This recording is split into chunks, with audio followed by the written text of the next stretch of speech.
I'm Peter Prove. I am Director of International Affairs at the World Council of Churches in Geneva, Switzerland. And in that capacity, I'm responsible, amongst other things, for our portfolio of activities in the field of peace building in a number of different locations around the world. Well, actually, probably the best starting point is to acknowledge the fact that when we speak of West Papua, we are talking about the western half of the island of Papua New Guinea. And that part of the island had been a Dutch colonial territory previously.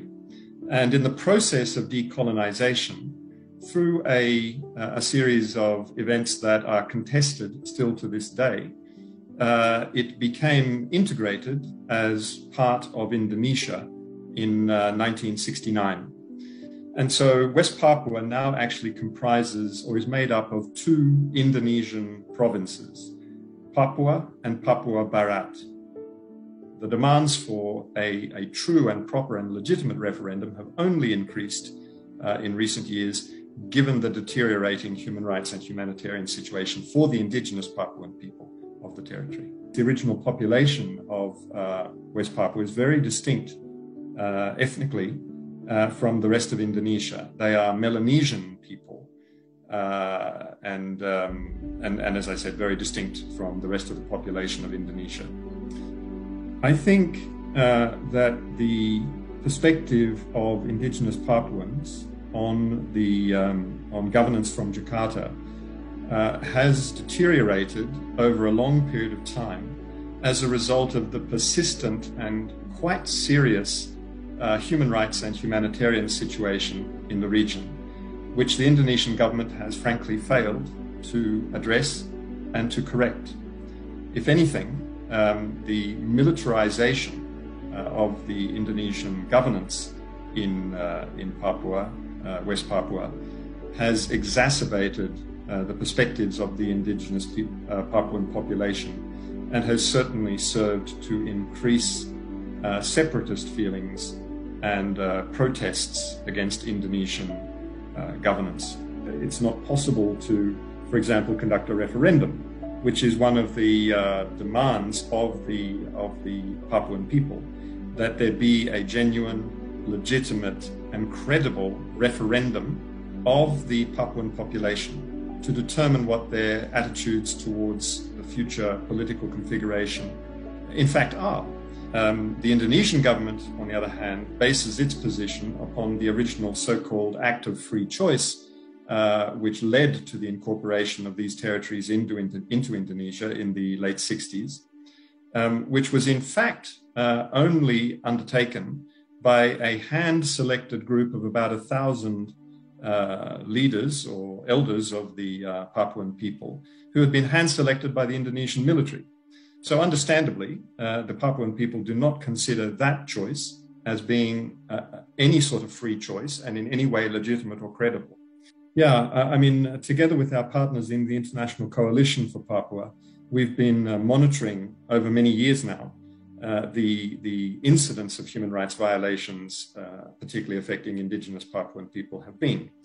And what we've seen over decades is a persistently high level of very serious human rights violations, including extrajudicial executions, enforced disappearances, displacement, denials of freedom of expression and of assembly, and in general, a very gross, excessive use of force against people seeking to exercise their freedoms of expression and assembly. And this has been basically at persistently high levels. But what we've noticed in the last period, the last couple of years, especially during the COVID period, is that the incidence of serious human rights violations have actually increased, not decreased, as the government of Indonesia has been promising to do, but has increased during this period. Moreover, the militarization of the situation has increased. So Indonesia has deployed more troops in the region. They continue to focus on a military approach to addressing the issues, rather than one based upon dialogue and engagement with the indigenous population. Yeah, the World Council of Churches is a founding member of this network called the International Coalition for Papua. which started as essentially an ecumenical network, a network of churches and related organizations, but which now includes a number of quite prominent secular civil society organizations that work for human rights in the region or globally. Organizations like, for example, TAPOL, which is a very prominent Indonesian human rights organization. And together, the role of ICP is basically to monitor developments in the region, to provide reports on what is occurring, and certainly a flagship report which is issued on a biennial basis that provides some sort of summary of the available reports and data that we at least have access to that demonstrate the severity of the ongoing human rights violations, both civil and political rights and economic, social and cultural rights. But what the ICP also does is to undertake advocacy initiatives, in particular in key UN human rights forums and towards special procedures established by the UN Human Rights Council. Many of the organizations like Amnesty International, Human Rights Watch and so forth, they have a similar perspective on the situation and in particular on the need for the Indonesian government to actually fulfill its promises to address this situation and to engage in a real, credible, authentic dialogue with the indigenous population of Papua.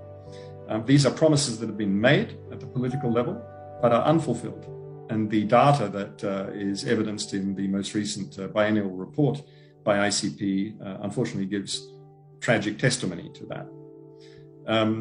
We've had many discussions with the counterparts in Amnesty International and other leading human rights organizations and have sought to pursue similar joint initiatives, particularly in advocacy forums in the UN. And we expect that cooperation and collaboration will continue and intensify during the next period, given that, unfortunately, we envisage a further deterioration and escalation of the situation in the territory. This delegation visit in February 2019 comprised some 20 people, 20 international visitors, and it was the largest international delegation of any kind ever to have visited West Papua since it was integrated in Indonesia in 1969.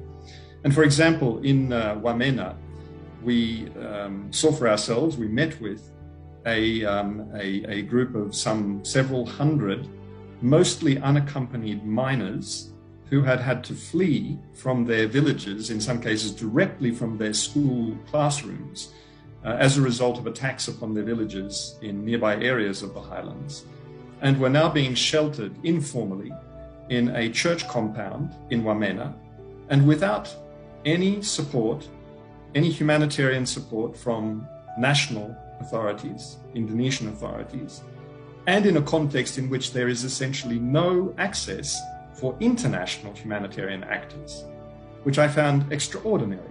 I can't think of many other cases where there is no international humanitarian access to people in that sort of situation, displaced people who are fleeing from conflict. Not even the International Committee of the Red Cross, the ICRC, has regular access to those territories, which I find absolutely outrageous. And I think it's something that the international community really ought to be pushing for to ensure that Indonesia allows more openness, and in particular for international humanitarian actors to access the populations that are affected by the conflict. Those protests are often the focus and target of very heavy-handed Indonesian military and police responses. And many of the violations, many of the killings, many of the beatings, many of the enforced disappearances that are reported to us take place in the context of that sort of response to such protests. Indeed, there were very, very widespread protests throughout the territory of West Papua, but also elsewhere in Indonesia, about racism, the way in which some of these actions by the Indonesian government seem to be motivated by essentially racist attitudes. One of the other issues that has really mobilized protests is the application of the special autonomy law, which was a special legislation, a special arrangement created by the Indonesian authorities in, I think, 2001, which was supposed to provide for more autonomy and also significant funding for West Papua, for the communities of West Papua. But in fact, the opposite has occurred. So generally, the perspective of West Papuan people is that the special autonomy arrangements have done nothing to improve their socio-economic circumstances, have in fact been captured by an elite and has not operated in any way in their interests as a general population of Indonesian Papuans, indigenous Papuans. But in general, there are ongoing protests against the treatment by the Indonesian authorities of Papuan communities, and invariably they are themselves the subject of very serious, heavy-handed military and police responses. So it's not for us to say whether there should be independence or whether there should be what type of autonomy arrangement should be provided for. But what we are saying is that needs to be agreed between Jakarta and the Papuan people. And the Indonesian authorities most certainly need to address the long-standing, continuing, and escalating human rights crisis in the region, especially for the indigenous Papuans.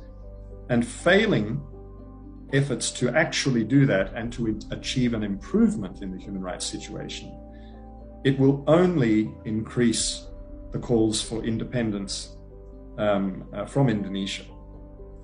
So we are certainly calling on the Indonesian government to engage in efforts to improve the human rights situation, to address the humanitarian consequences of the militaristic responses they've been undertaking so far, and to engage in dialogue with the Papuan people.